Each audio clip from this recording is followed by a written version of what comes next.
बिस्मिल्लाहिर्रहमानिर्रहीम, अस्सलाम वालेकुम। आप देख रहे हैं मुझे मेरे यूट्यूब चैनल पर और मैं मुज़म्मिल अवान हूँ।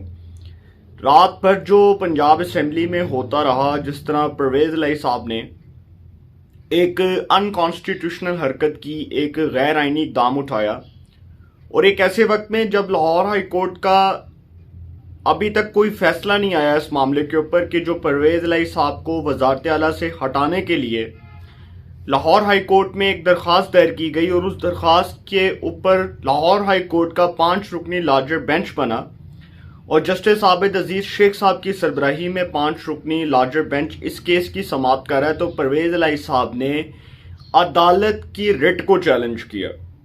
आप ये कहें कि परवेज़ इलाही साहब ने अदालती रिट को चैलेंज किया। सबसे पहले तो ये बताता चलूं कि परवेज़ इलाही साहब जो हैं वो एक ऐसे वक्त में इत्मीनाद का वोट ले चुके हैं जब तक अदालत का इस हवाले से कोई फैसला नहीं आया। जब एक दरखास्त अदालत में पेंडिंग है और उसके ऊपर अदालत ने अभी तक कोई ऑब्जर्वेशन, अभी तक कोई फैसला नहीं दिया और कोई हतमी फैसला नहीं हुआ, तो परवेज़ इलाही उससे पहले अदालती फैसले से पहले कैसे इत्मीनाद का वोट ले सकते हैं, ये एक सोचने की बात है। दूसरी बात यह है कि ये जो पंजाब असेंबली में आधी रात को, बल्कि अब ये बात करें कि रात का एक ऐसा वक्त कि जब लोग सोए होते हैं, और उस वक्त परवेज़ इलाही साहब को ये ख्याल आया कि जी मैं पंजाब असेंबली से इत्मीनाद का वोट ले लूं। और फवाद चौधरी साहब जो हैं वो बड़ा ट्विस्ट डाल रहे थे गेम के अंदर और वो बार बार यही बात की जा रहे थे कि जी हमारे 2 अरकान रह गए हैं, वो कुछ अरकान आ रहे हैं। हालांकि हकीकत में कुछ अरकान गैर हाजिर थे और यह भी सुनने में आया कि काफ लीग की एक फातिमा, आई थिंक कोई मेंबर हैं, वो भी बैरून मुल्क हैं, आउट ऑफ कंट्री हैं। 1-2 अरकान और आउट ऑफ कंट्री थे।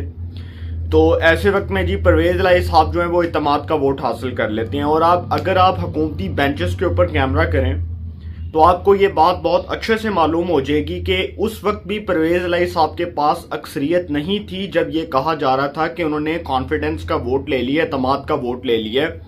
सर, एक ऐसे वक्त में जब नून लीग ने, पूरी ऑपोजिशन ने उस वक्त असेंबली इजलास का बायकॉट किया, तब ये सबको पता चल गया था कि ये जो रात के 1 बजे जो इजलास बुलाने की बड़ी जल्दबाजी की गई है, इस जल्दबाजी के पीछे बेसिकली वही माइंडसेट है कि धांधली कर ली जाए। इमरान खान साहब और परवेज़ इलाही साहब को वैसे इस बात का क्रेडिट देना चाहिए कि अगर वो इंतखाबात में कामयाबी हासिल कर भी लें तो वो धांधली के जरिए आएंगे, वो अपने वोट के जरिए नहीं आ सकते। और अगर हकीकत में इंतखाबात करवा लिए जाएं तो इमरान खान और परवेज़ इलाही साहब जिनके बलबूते पर जीते रहे वो सबको पता है, खैर उसके ऊपर बात नहीं करनी। लेकिन अगर वो खुद अपनी मेहनत के बलबूते के ऊपर इलेक्शन लड़ें तो सर सारी दुनिया को पता है कि परवेज़ इलाही साहब का क्या वोट बैंक है और इमरान खान साहब का क्या वोट बैंक है। अब कम टू द पॉइंट इस बात के ऊपर आते हैं कि ये जो लाहौर हाई कोर्ट के फैसले के खिलाफ एक बहुत बड़ा इकदाम उठाया गया और एक ऐसे वक्त में कि जब अभी तक इस केस का फैसला ही नहीं आया, सिर्फ जजिस के ऑब्जर्वेशन आई हैं, जजिस के रिमार्क्स आए हैं और जस्टिस आसिम हफीज साहब ने कहा कि वज़ीर आला के पास 24 घंटे 186 अरकान की हमायत होनी चाहिए। तो बिल्कुल ठीक है, होनी चाहिए। ये तो किसी ने नहीं कहा कि नहीं, रोका तो किसी ने नहीं है कि इत्मीनाद का वोट दो। लेकिन रात के 1 बजे इनको ये ख्याल आया कि जी ये इत्मीनाद का वोट लें। देखें, ये कहते हैं कि जी हमारे पास अरकान पूरे थे। इस बात को कुछ देर के लिए तस्लीम कर लेते हैं कि इनके पास अरकान पूरे थे, लेकिन जब इनके पास अरकान पूरे थे तो ये रट तो उन्होंने 9 बजे की लगाई हुई थी। तो 9 बजे उन्होंने इत्मीनाद का वोट क्यों नहीं लिया? रात को 1 बजे इनको इत्मीनाद का वोट क्यों याद आया? पहला तो सबसे पहला पॉइंट तो ये है। दूसरा पॉइंट ये है कि जो इत्मीनाद के वोट के लिए वोटिंग होना थी उसमें स्पीकर का जो रोल है वो बहुत ही करप्ट साबित हुआ। सप्तान खान साहब जो पंजाब असेंबली के बदकिस्मती से स्पीकर बन गए हैं, हालांकि वो उनका तहरीक इंसाफ से तो कोई ताल्लुक नहीं है, माजी में वो उनकी काफ लीग से जो वाबस्तगियाँ रहीं और इस तरह के बहुत से लोग हैं। सप्तान खान साहब हैं, राजा बिशारत हैं, चौधरी ज़हीरुद्दीन साहब हैं, उसके बाद हुसैन जहानिया गर्देजी साहब हैं। तो पंजाब असेंबली में बेशतर अरकान हैं ऐसे कि जो तहरीक इंसाफ के टिकट के ऊपर इलेक्शन लड़े, कामयाब हुए, लेकिन वो बेसिकली जो है वो अंदर से काफ लीग के साथ मिले हुए हैं। तो सर परवेज इलाही साहब जो है ना, उन्होंने धांधली करने का जो एक माइंडसेट बनाया हुआ था उसमें उनको कामयाबी मिली। लेकिन अब मैं ये बात बताता चलूं कि ये जिस तरह से पंजाब असेंबली को हाईजैक करने की कोशिश की गई, पंजाब असेंबली को बड़ी बुरी तरह मैनिपुलेट करने की कोशिश की गई, अरकान को डराया धमकाया गया, और फिर उसके बाद ऑपोजिशन जो है उसने इसलिए इजलास का बायकॉट किया कि सर जब आप वन साइडेड कार्रवाई कर रहे होंगे, जब आप एकतरफा कार्रवाई कर रहे होंगे, तो फिर कौन सा बंदा आपकी बात पर अमल करेगा।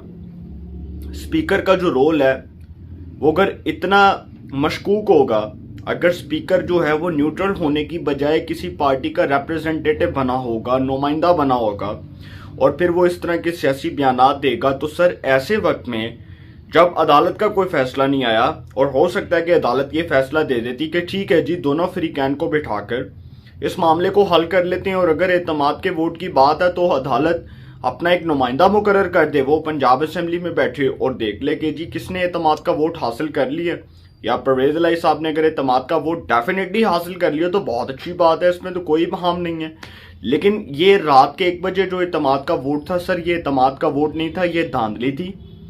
ये वो धांधली थी जिसके जरिए परवेज इलाही साहब को चोर दरवाजे से एक बार फिर इक़्तिदार पर मुसल्लत करना था, क्योंकि ये सबको पता था, पाकिस्तान का बच्चा बच्चा जानता है, पाकिस्तान का हर एक तज्जिया निगार जानता है कि परवेज इलाही साहब जो हैं उनके पास अक्सरियत नहीं है, वो अपनी मेजॉरिटी बड़ी बुरी तरह लूज कर चुके हैं। पंजाब असेंबली में उनका वोट बैंक 0 है, तहरीक इंसाफ ऑलरेडी उनको वोट देने के लिए तैयार नहीं है। लेकिन ये जो गेम खेली गई है, जिस तरह से परवेज इलाही साहब कहते हैं कि जी मैं ही वज़ीर आला रहूँगा, मैं ही वज़ीर आला रहूँगा, पंजाब असेंबली मेरी जागीर है, मैं ही इसके ऊपर जो है वो अपनी सल्तनत कायम रखूँगा, मैं ही बादशाह सलामत बनूँगा, तो सर ये नहीं हो सकता। अदालत का फैसला हमें सबको कबूल करना पड़ेगा, अदालत का जो भी फैसला आएगा हम सबको उसके ऊपर मनोवन अमल करना पड़ेगा। लेकिन ये नहीं हो सकता कि परवेज इलाही साहब को एक अनकॉन्स्टिट्यूशनल तरीके से वज़ीर आला पंजाब दोबारा बना दिया जाए और कहा जाए कि जी उन्होंने कॉन्फिडेंस का वोट ले लिया, एतमाद का वोट ले लिया। ये सरासर गलत फैसला है। अब दूसरी बात यह है कि जी ये जो पंजाब असेंबली तोड़ने की बातें कर रहे थे, पहली बात तो ये है कि परवेज इलाही साहब जो हैं ये पंजाब असेंबली कभी जिंदगी में तोड़ने का इरादा रखेंगे ही नहीं। यह बात मैं आपको बता दूं कि जो इमरान खान साहब ने समझा है कि जी अब इन्होंने तमाद का वोट ले लिया तो पंजाब असेंबली तोड़ देंगे, चलें इस बात को किसी हद तक तस्लीम कर लेते हैं कि परवेज इलाही साहब असेंबली से तमाद का वोट ले चुके हैं और वो अब असेंबली तोड़ देंगे। तो सर असेंबली तोड़कर कौन से इंतखाबात हो जाएंगे? असेंबली तोड़ेंगे तो पंजाब असेंबली के ही इलेक्शंस होंगे ना। और अगर उन्होंने असेंबली ही तोड़नी होती परवेज इलाही साहब ने, तो फिर वो इत्तेमाद का वोट क्यों लेते? सोचने की बात है। अगर उन्होंने असेंबली ही तोड़नी होती तो फिर वो इत्तेमाद का वोट क्यों लेते? फिर तो वो डायरेक्ट असेंबली तोड़ देते। इस बात के ऊपर परवेज इलाही साहब ने इमरान खान साहब को घुमाया है, और जो इमरान खान साहब समझते हैं कि इंतखाबात हो जाएंगे और परवेज इलाही चुके अब मेरी मुट्ठी में बंद है, मैंने इत्तेमाद का वोट कहा, उसने इत्तेमाद का वोट ले लिया, तो सर अभी अदालती फैसले का इंतजार करें। और दूसरी जानिब ये जो इत्तेमाद का वोट इमरान खान साहब समझ रहे हैं परवेज इलाही ने लिया, इसके ऊपर एक बात मैं आपको बड़े वसूख से कहने जा रहा हूं कि इमरान खान साहब बहुत बुरी तरह ब्लैकमेल हो रहे हैं परवेज इलाही के हाथों। और परवेज इलाही साहब जो है वो विकेट के दोनों जानिब खेल रहे हैं। वो समझते हैं कि अगर मैं इमरान खान के इस मौक़िफ़ को तस्लीम कर भी लेता हूं कि मैं असेंबली तोड़ देता हूं, तो फिर मैं वज़ारत आला का जो चस्का है, उसका जो मज़ा है, जो उसका टेन्योर है, वो कंप्लीट ही नहीं कर पाऊंगा। फिर तो मेरे हाथ से वज़ारत आला फिसलन हो जाएगी और फिर मैं वज़ीर आला नहीं रहूंगा, फिर असेंबली डिज़ोल्व हो जाएगी।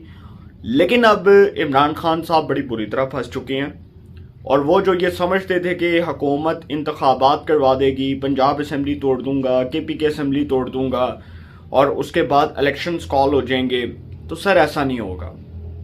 आप पंजाब असेंबली एक बार नहीं 100 बार तोड़ें, किसी को कोई फ़र्क नहीं पड़ता। इंतखाबात अपने मुकर्ररा वक्त पर, अपनी मुद्दत पर होंगे, अपनी मुकर्ररा मुद्दत पर होंगे। उससे पहले इंतखाबात का कोई जवाज़ ही नहीं बनता। इलेक्शन कमीशन ऑफ पाकिस्तान भी कह चुका है कि इंतखाबात अपने मुकर्ररा वक्त पर होंगे। अक्टूबर के अंदर 2023 अक्टूबर 2023 में जनरल इलेक्शंस का ऐलान होगा। उससे पहले इंतखाबात का अगर कोई सोच रहा है, ठीक है पंजाब असेंबली तोड़ी, इंतखाबात करवा दें, जितनी सीटें उसके ऊपर इलेक्शन कमीशन इलेक्शंस करवा देगा।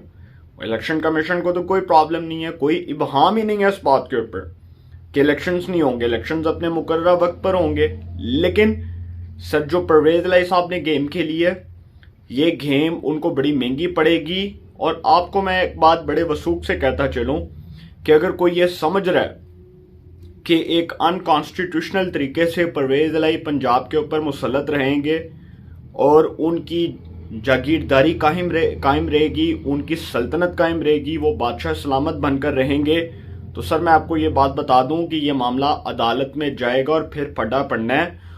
और इस बार अदालत परवेज लाई के इस इकदाम को अनकॉन्स्टिट्यूशनल करार दे देगी कि हमारा फैसला ना आया और ना हमने कोई फैसला जारी किया, उसके बावजूद आपने अदालती फैसले का एहतराम करने की बजाय आपने उसकी इज्जत को पामाल किया और आपने खुद से एतमाद का वोट ले लिया, जबकि अदालत की तो कोई इस हवाले से डायरेक्शंस ही नहीं है।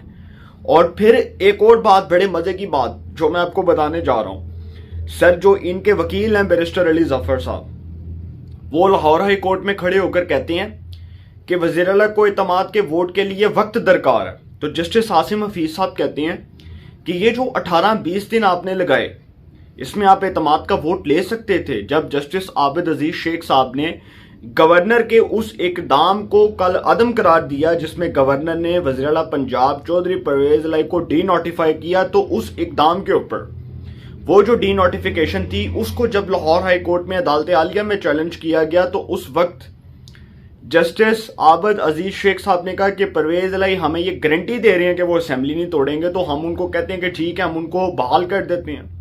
तो सर अगर अब वो असेंबली तोड़ेंगे तो इसका मतलब फिर वो तौहीन अदालत करेंगे। और परवेज लाई तो बड़ी बुरी तरह फंस चुके हैं। एक तरफ से तो वो एतमाद के वोट की बात कर रहे थे कि जी उन्होंने एतमाद का वोट ले लिया, एक जानिब तो वो यहां से फंस चुके हैं कि एतमाद का वोट तो उन्होंने सही तरीके से लिया नहीं, अनकॉन्स्टिट्यूशनल काम किया, अनकॉन्स्टिट्यूशनल इकदाम उठाया।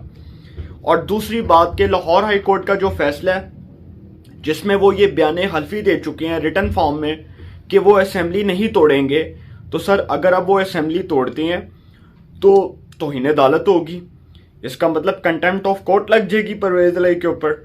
और फिर एक और बात कि जो इमरान खान साहब समझ रहे हैं कि परवेज लाई जो है वो असेंबली तोड़ देता है तो इलेक्शंस कॉल हो जाएंगे और हुकूमत के ऊपर प्रेशर पड़ जाएगा और शहबाज शरीफ साहब फारिग हो जाएंगे, तो सर कुछ भी हो जाए ना, इमरान खान साहब इक़्तिदार में नहीं आते। ये बात मैं आपको बता दूं कि जो हरकतें उन्होंने की हैं, जिस तरह से उन्होंने अफवाज पाकिस्तान को टारगेट किया और जिस तरह से उन्होंने पूरा नकली चूरन बेचा, नैरेटिव बेचा अफवाज पाकिस्तान को एक मखसूस एजेंडे के तहत टारगेट करने के लिए और हमारी अफवाज पाकिस्तान को बदनाम करने के लिए, तो सर इमरान खान साहब जो है उनकी सियासत निस्तो नाबूद हो जाएगी, मलिया मेट हो जाएगी, लेकिन वो इक़्तिदार में नहीं आएंगे। ये बात मैं आपको बता दूं कि अगर कोई ये समझता है कि परवेज लाई और इमरान खान का जो रिश्ता है वो बहुत मजबूत हो चुका है और दोनों साथ बैठकर जो है वो सियासत करेंगे, तो सर परवेज लाई साहब जो है ना, ये बहुत चालाक सियासतदान है। जिस दिन अपना मतलब निकला उस दिन साइड पे इमरान खान को भी ठुड्डा करा देंगे। और इमरान खान साहब के बारे में नेक्स्ट व्लॉग में बताने जा रहा हूँ कि इमरान खान साहब ने पंजाब के हवाले से अगली स्ट्रेटजी क्या बनाई है और परवेज लाई साहब को कौन सा लॉलीपॉप दिया। लेकिन अदालती फैसले का इंतजार करें और फिर मैं आपको बता दूं कि अदालती फैसला परवेज लाई के खिलाफ आएगा। और अगर कोई ये समझता है कि परवेज लाई पंजाब के अंदर अपनी उजारादारी कायम रखेंगे, जागीरदारी कायम रखेंगे, सल्तनत कायम रखेंगे, बादशाह सलामत बनकर रहेंगे, तो सर फिर परवेज लाई साहब जो हैं उनके होश ठिकाने लग जाएंगे। और जो वो समझ कर बैठे हैं कि अब मैंने तमाद का वोट ले लिया तो मामला ख़त्म हो गया, तो सर मामला अब अदालत में जाएगा और इसके ऊपर पूरा केस चलेगा और अदालत आइन और कानून के मुताबिक फैसला करेगी। और उम्मीद है कि अदालत जो है वो मेरिट के ऊपर फैसला देगी। तो अपनी राय का कमेंट्स में ज़रूर इजहार कीजिएगा। इंशाल्लाह एक नए सेगमेंट के साथ फिर मुलाकात होगी। अपना बहुत ख्याल रखिएगा। अल्लाह निगहबान।